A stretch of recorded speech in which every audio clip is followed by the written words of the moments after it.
Umumnya anak autisme akan memiliki respon atau reaksi yang tidak biasa terhadap faktor stimuli luar, misalkan cahaya terang, sentuhan, bau atau suara-suara tertentu seperti hair dryer, vacuum cleaner, bunyi musik.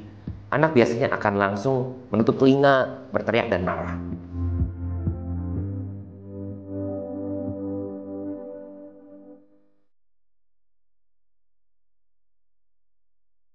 Autisme adalah suatu kelainan dari fungsi perkembangan saraf otak anak, di mana mempengaruhi aktivitas, perilaku, dan interaksi sosial anak terhadap lingkungan di sekitarnya. Dan gangguan ini meliputi segala aspek, mulai dari aspek interaksi sosial, komunikasi, dan juga bahasa. Penyebab autisme sangat bersifat multifaktorial. Sampai saat ini belum diketahui secara pasti.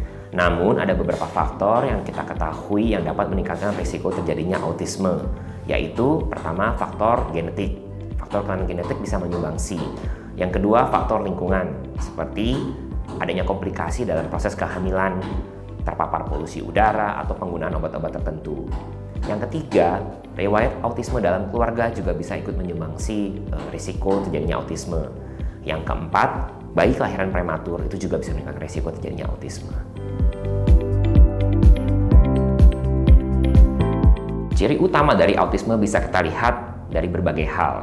Yang pertama yang terlihat utama adalah satu, anak memiliki gangguan dalam keterampilan berkomunikasi dan berinteraksi sosial. Contohnya, bayi jarang tersenyum dan tidak respon dari orang tua saat di usia 6 bulan. Kemudian, tidak ada respon saat namanya dipanggil pada usia 9 bulan. Jadi seolah-olah seperti anak tuli.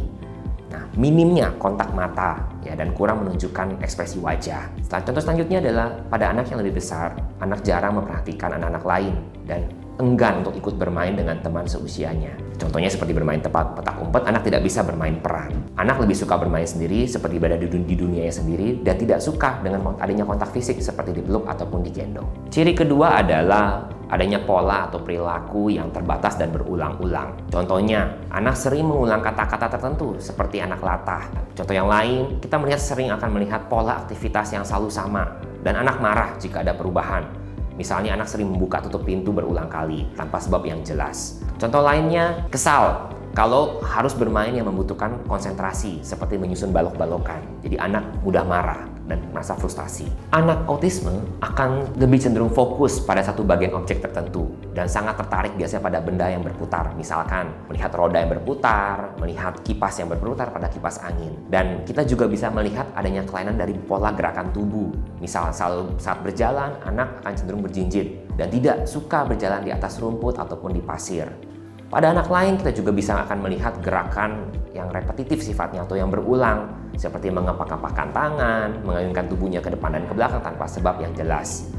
Dan umumnya anak autisme akan memiliki respon atau reaksi yang tidak biasa terhadap faktor stimuli luar, misalkan cahaya terang, sentuhan, bau atau suara-suara tertentu seperti hair dryer, vacuum cleaner, bunyi musik. Anak biasanya akan langsung menutup telinga, berteriak dan marah. Dan anak akan cenderung bermain dengan mainan yang sama dengan cara yang sama setiap saat. Pada beberapa anak autisme kita juga bisa melihat anak cenderung bengong kadang-kadang dengan tatapan mata kosong dan hanya melihat ke satu titik tertentu. Selain gejala-gejala tersebut, penderita autisme juga sering mengalami kondisi lain seperti speech delay atau keterlambatan bicara, adanya perilaku yang hiperaktif, impulsif ya. Dan pada anak yang lebih besar kita akan bisa melihat suasana mood emosional yang tidak biasa.